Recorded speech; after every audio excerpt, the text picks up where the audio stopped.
Have you ever witnessed a single moment that changes two lives forever? Tonight's story begins with a frightened woman, shivering in the rain, whispering just one heartbreaking plea. "Please, don't hurt me. I'm already broken." That single sentence turned one single father's world upside down. This is a journey from fear to hope, from pain to love, from being lost to finally finding home. Stay with us as we uncover the night that brought two strangers together and changed their lives for good. If stories like this touch your heart, don't forget to like this video and subscribe to our channel so you never miss the next inspiring story. Ethan's black sedan had barely turned into the driveway when the driver slammed on the brakes. The car jolted forward as a figure darted into the headlights like a sudden gust of wind. What on earth? Ethan caught himself, heart pounding, as the driver muttered in shock. A woman lay crumpled in the rain-soaked path. "Please don't hit me. I'm already hurt." Her voice trembled through the storm, each word quivering with terror that seemed far deeper than this moment. Ethan stepped out into the rain, raising his hands in a gesture of calm. He could barely make out her small, fragile frame through the downpour. "Easy," he said gently, moving closer. "You're safe." She flinched as he touched her shoulder, mumbling pleas as if lost in a fever. "Dad." A small voice cut through the storm. Ethan glanced back to see his 10-year-old daughter, Clara, leaning toward the open window. "What's taking so long? Is she okay?" The woman's clothes clung to her like a second skin, showing how little protection she had. Exhaustion hung on her in every line, as though she'd been bracing for a blow that never stopped coming. Her dark hair was plastered to her pale face, and her eyes, haunted and wide, looked as if they hadn't known safety in years. "I'm Ethan Cole," he said softly, in the same reassuring tone he used when Clara woke from nightmares. "This is my home. You're safe here." But even as he spoke, he could see she didn't believe him. Her gaze flickered with mistrust, as though the word safe was just another trap. She tried to stand, legs trembling, and when Ethan reached to steady her, she flinched again. "I'm sorry," she whispered, barely audible above the rain. "I didn't mean to. I just saw the lights. I thought." Her words broke off as she hugged herself, trembling and fragile. "You haven't done anything wrong," Ethan assured her. Clara pressed her small face to the window, fogging the glass as she watched. Already she seemed to understand the weight of the moment, as if she'd learned too early that grown-ups weren't always as strong as they seemed. After losing her mother to illness, Clara could read people's hearts with uncanny accuracy. "She's scared," Clara called, rolling the window down despite the storm. "Why is she so scared?" The woman's eyes turned toward the child. For the first time, the raw terror in them softened, replaced by something like wonder. "What's your name?" Ethan asked quietly. "Mara," she said at last, as if the name itself felt uncertain, as though she were choosing it right there in the rain. The downpour eased, but Mara shivered violently. "Would you like to come inside? Get warm, get dry?" Ethan asked. Panic flared in her eyes, and she backed away. I can't go inside." "Okay," he said quickly, hands raised. "No one will force you. Maybe just sit on the porch, out of the rain. I can bring tea. Some dry clothes." Her eyes darted toward the dark street, but after a long pause she whispered, "Just the porch." "Just the porch," Ethan promised. Reluctantly, she nodded. He sent his driver home and guided her to the porch, where she settled into a shadowed corner like a wild creature unsure if shelter meant danger. Clara, undaunted by the storm, splashed barefoot through puddles to join them. "Are you hurt?" she asked with the straightforwardness only children possess. "Dad can help. He helped me when I was scared after Mom went to heaven." The mention of death made Mara lift her head sharply. She studied Clara's gentle face. "Your mom went to heaven?" she asked softly. Clara nodded with matter-of-fact wisdom. "She was sick. But Dad says she's watching over us now. Maybe your mom is watching over you, too." The word struck Mara like a physical blow. For a heartbeat her face crumbled. Then she drew herself together. "I don't know where my mother is," she whispered. "I don't know where anyone is anymore." Tears mingled with the rain on her face. Ethan's chest tightened with the urge to comfort her, but he held back, remembering how she had recoiled from touch. "Well, you're here now," Clara said with quiet certainty. "And Dad says here is a good place to start." Over the next hour, Ethan brought blankets, soup, and dry clothes borrowed from their housekeeper. Mara ate carefully, as though the food might be taken away, answering Clara's questions with surprising patience. She was tired. She had nowhere to go. Clara was kind and clever. But when asked why she'd been so frightened, Mara shut down. Ethan gently changed the subject. "I should go," she said once Clara had gone inside for bed. "I've imposed enough." "Where will you go?" Ethan asked. She said nothing. He could see exhaustion finally overtaking fear. "There's a guest cottage behind the house," he offered. "It has its own entrance and kitchen. You'd be completely independent." She hesitated, torn between desperation and the instinct to run.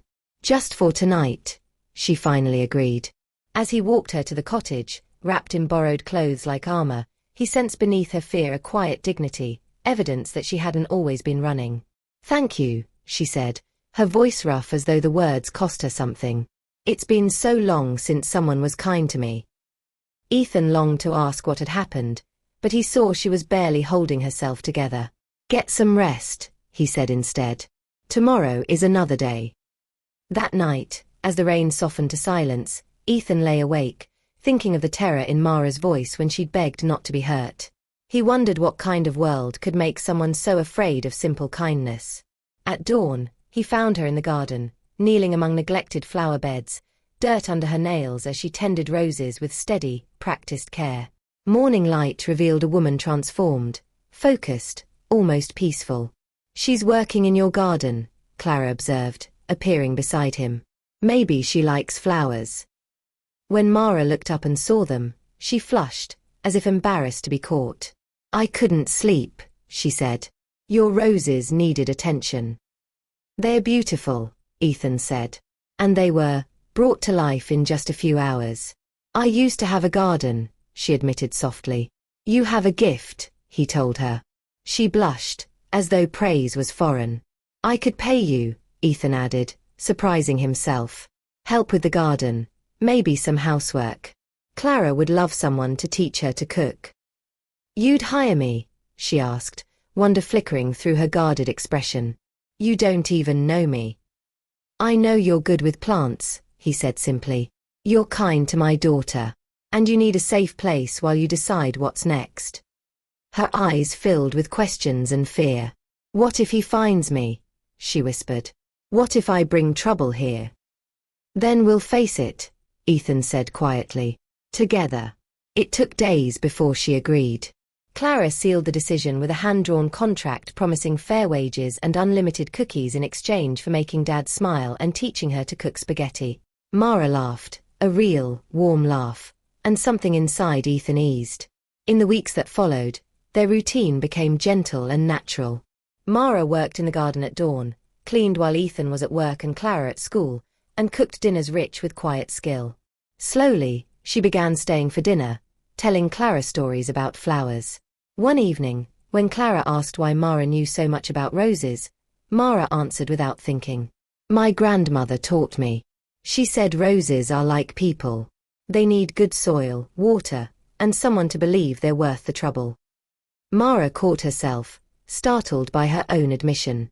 "She sounds wise," Ethan said softly. "She was the only one who ever—" Mara stopped, shook her head. "It doesn't matter.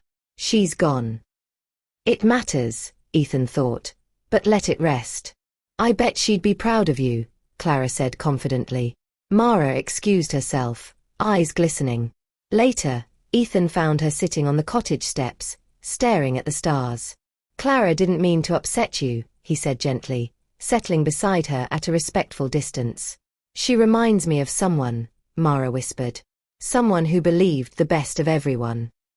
"Clara gets that from her mother," Ethan said. "My wife believed there was good in everyone, even when it wasn't easy to see." "You don't talk about her much," Mara observed. "It's hard," Ethan admitted. "She's been gone 4 years, but sometimes it feels like she just stepped out for groceries. He paused, memories tugging at him. She would have liked you. She always welcomed people who needed a second chance. Mara gave a small, uncertain laugh. Is that what I am? A stray? You're Mara, he said simply. You make my daughter laugh, bring our garden to life, and cook the best lasagna I've tasted. Her eyes shone. You're part of our family now, if you want to be.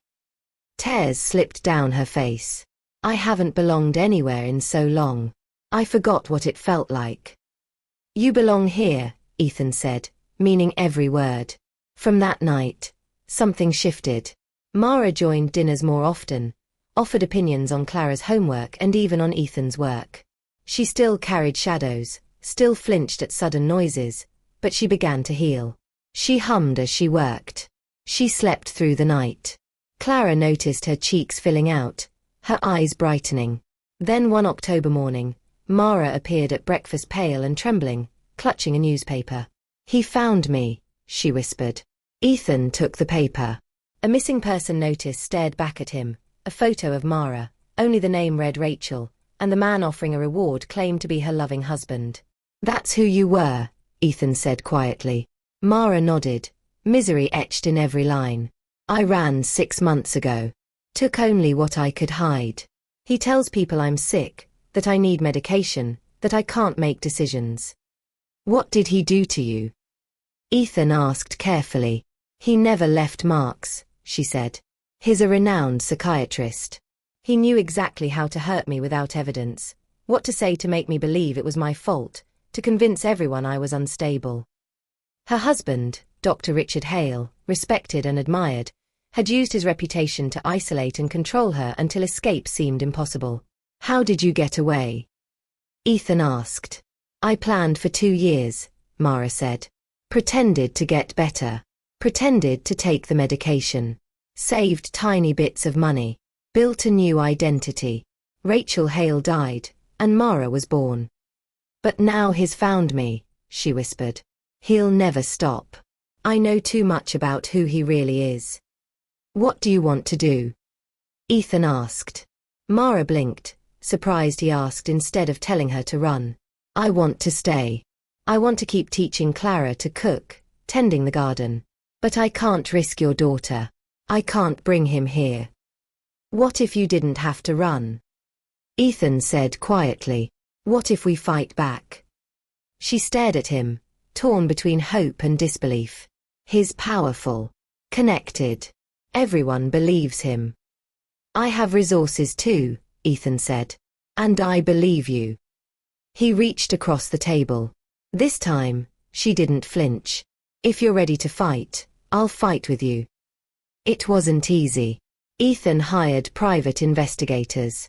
Mara worked with therapists and lawyers, documenting years of psychological abuse. The process forced her to relive her trauma, but it also gave her back her voice. I'm not running anymore, she told Ethan after grueling deposition. For the first time in years, I'm not running. The investigation uncovered more victims, patients Richard had manipulated, women whose lives he had quietly broken. Mara's testimony became the key that exposed him. When the story hit national news, the world saw the celebrated psychiatrist for what he was, a predator who weaponized trust. Other women came forward. The trial was long, but Mara testified with clear, unwavering strength. When Richard was finally sentenced to 20 years in prison, Mara wept, not from sadness, but from relief. It's over, she whispered. It's finally over. Still, she wondered what came next. It was Clara who gave her the answer. You should write a book, the girl declared at dinner one evening. So people who are scared like you will know they can get help. The idea took root. Mara wrote The Garden of Second Chances, a book that became a national bestseller and a beacon for survivors of psychological abuse. She built support networks, pushed for laws to protect victims, and became a voice of hope for countless others. But the greatest transformation was quiet and personal. 3 years after Richard's conviction, when spring roses were in full bloom, Ethan and Mara married in a simple ceremony.